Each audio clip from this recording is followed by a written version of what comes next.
Morning children, welcome to our Orient Public School online educational channel. This is the second chapter of your English book and the name is Nelson Mandela Long Walk to Freedom. We will complete this chapter in 2 lectures. Now before the begin the chapter, I will give you introduction. Nelson Mandela, जी हाँ, ये south Africa के पहले राष्ट्रपति थे और इन्होंने apartheid के खिलाफ संघर्ष किया।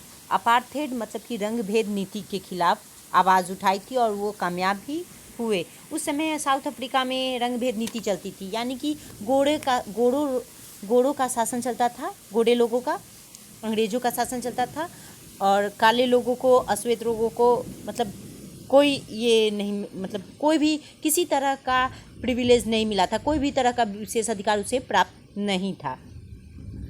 नेल्सन मंडेला जिन्होंने अपने जीवन में अपने एएनसी के द्वारा, यानी कि अपने अफ्रीकन नेशनल कांग्रेस पार्टी के द्वारा अपना पूरा जीवन जो है, आधा से ज़्यादा जीवन जो है वो अपार्थेड के खिलाफ लड़ाइयाँ में बिता दी। फिर Mandela had to spend 30 years in prison और 30 साल तक लगभग वो जेल में रहे। Mandela become the first black president of a new nation और 1994 में जब फाइनली डेमोक्रेटिक इलेक्शन हुआ तब वो वहाँ के राष्ट्रपति बने।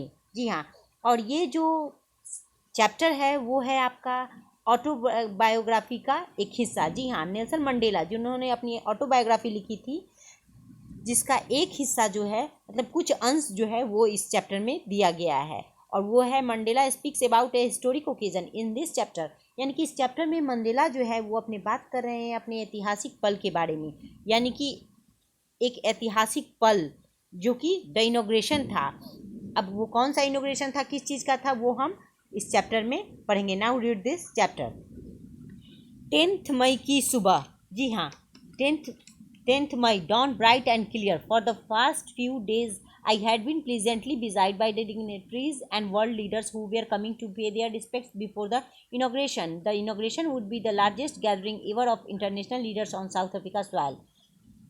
10 मई की सुबह एक नया सवेरा लेकर आया था, बिल्कुल bright and clear. Nelson Mandela जो कि कहते हैं कि उन्हें रिस्पेक्ट देने के लिए सुबह से ही लोग आने लगे थे। दुनिया भर के पॉलिटिशियन, दूसरे अमीर लोग, सभी लोग आ रहे थे क्योंकि इनॉग्रेशन जो होने वाला था वहाँ पे। और मतलब the ceremonies took place in the lovely sandstone amphitheatre formed by the Union buildings in Pretoria.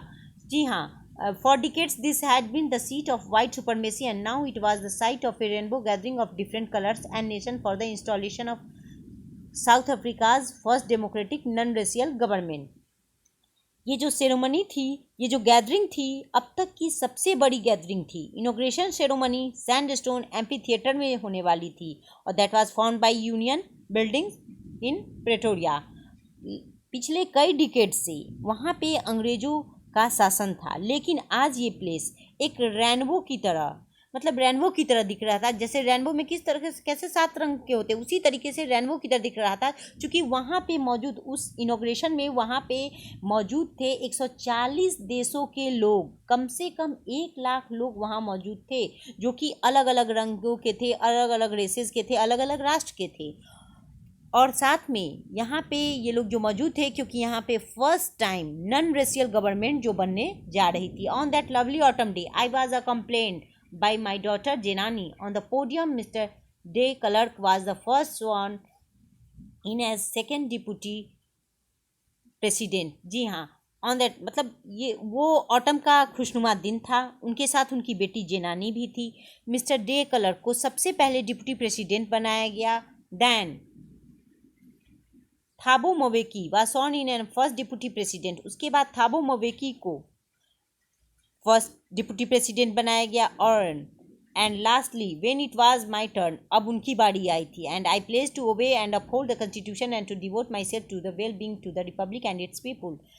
मतलब और उन्होंने to the assembled guest and watching world I said, यानी कि पूरे उन्होंने शपथ ली। जब उनकी शपथ लेने की बारी आई तो उन्होंने शपथ लिया और शपथ के क्रम में उन्होंने कहा कि वो सब कुछ राइट वे में करेंगे, पूरे डिवोशन के साथ काम करेंगे अपने राष्ट्र के लिए और वहाँ के लोगों के लिए। साथ में उन्होंने ये भी कहा था कि टू द असेंबल्ड गेस्ट, जितने सारे यहाँ उपस्थित गेस्ट थे, और वाचिंग वर्ल्ड, जो विश्व उन्हें पूरा देख रहा है, जो लोग उन्हें देख रहे हैं, I say to all today all of us do by our presence here confer glory and hope of the newborn liberty out of the experience of an extraordinary human disaster that lasted too long must be born a society of which all humanity will be proud। जी हाँ, Nelson Mandela ने पूरी दुनिया से कहा, जो उन्हें देख रहे हैं, जो ग्लोरी, जो लिबर्टी उन्हें मिला है, वो वही चीज़ वो लोगों को प्रोवाइड करेंगे, और साथ में वो ऐसा कुछ, मतलब वो ऐसा करेंगे कि जो नई सोसाइटी के जो लोग होंगे उन्हें उनकी